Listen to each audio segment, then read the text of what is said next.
আমরা মনে করি যেটা আমরা আইনগতভাবে যৌক্তিকভাবে পাই সেটা যদি আমাদের দেয়া না হয়, যে কোনো অন্যায়ের বিরুদ্ধে রাজপথই সমাধান, আমরা রাজপথ থেকে সমাধান খুঁজে নেব। আমরা প্রত্যাশা করি যে শাপলা নেই, শাপলা অন্তর্ভুক্ত করুন, এটা তো করতে কোনো সমস্যা নেই, তাদের জায়গা থেকে তারা এটা চাইলেই করতে পারে। এবং আমরা যখন এই আবেদনটা দিয়েছিলাম তখন করলেই তো হয়ে যেত, তখন করেনি কেন? এই করার দায়িত্ব কি আমাদের না তো, এই করার দায়িত্ব নির্বাচন কমিশনের।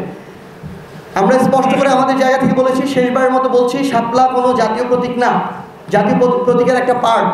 জাতীয় প্রতীকের পার্ট ধানের শীষ বা ধানের ছোড়া, তারা, এগুলো অন্যান্য রাজনৈতিক দলের মার্কা আছে।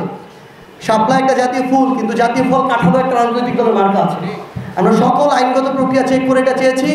আমরা বিশ্বাস করি যে এনসিপিকে শাপলাই মার্কা দেওয়া হবে, আমরা শাপলা মার্কা নিয়ে আগামী নির্বাচনে অংশ নিব। আমরা তো প্রথমেই বলছি যে ওনারা বলছে যে কেন দিবে না, এটার ব্যাখ্যা ওনারা দিবে না, কারণ ব্যাখ্যা ওনাদের কাছে নাই। আমরা মনে করি যেটা আমরা আইনগতভাবে যৌক্তিকভাবে পাই সেটা যদি আমাদের দেয়া না হয়, যে কোনো অন্যায়ের বিরুদ্ধে রাজপথই সমাধান, আমরা রাজপথ থেকে সমাধান খুঁজে নিই।